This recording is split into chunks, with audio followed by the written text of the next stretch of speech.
Il faut dire que lorsque nous allons aux toilettes, lorsque nous allons déféquer, nous allons nourrir un certain type d'entité. Ouais. Nous allons nourrir les entités du bas. Ouais. Et donc, ces entités se nourrissent extrêmement. Donc, ce sont par exemple les entités que gouverne et que dirige Belzéboul, le roi des mouches. Wow. Et donc, les entités souterraines. Et c'est pourquoi, par exemple, quand on enterre une personne, on l'enterre bien sous terre. Tout est hermétiquement fermé.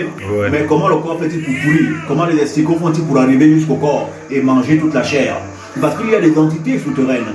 Claire. Et ces entités sont attirées par un encens, par l'encens de la pourriture. Parce qu'un corps qui pourrit, c'est un encens qui monte. Les esprits, les entités se déplacent sur les nuées. Et ils sont attirés par les encens. C'est pourquoi même Tareyo, Tatanzan, mais lui-même, hein, quand nos ancêtres l'ont toujours évoqué, hein, c'est toujours par les encens. Et même il dira que vos encens ne me plaisent plus, parce que c'est par l'encens que les esprits viennent. Et un encens c'est une fumée. L'encens émet la fumée. Et les esprits se déplacent sur de la fumée. Lorsque donc une odeur de putréfaction monte, ce sont les entités. Donc quand nous allons aux toilettes, quand on va faire caca, nous allons nourrir certaines formes d'entités des profondeurs. Donc ils se nourrissent de notre énergie refoulée. Parce que quand on défecte, c'est une énergie qu'on n'a pas conservée, mais que nous libérons à la nature et une forme d'entité récupère ses forces et se nourrit avec. Et c'est pourquoi lorsque vous allez aux toilettes, sachez que quand tu sors les toilettes, tu sens les caca, hein, donc tu sens, ça sent quand même un peu la chose. Alors, quand on sort de là, ne va pas directement dans ton lit quand tu dois dormir, parce que tu entraînes les entités là avec toi. Parce que tu as une encens sur ton corps et les esprits qui se nourrissent de cet encens-là te suivent.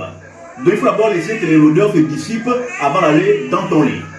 Et si tu devais donc faire l'amour à ta femme, il ne faut pas la toucher pendant que tu sens les caca au corps. Hein?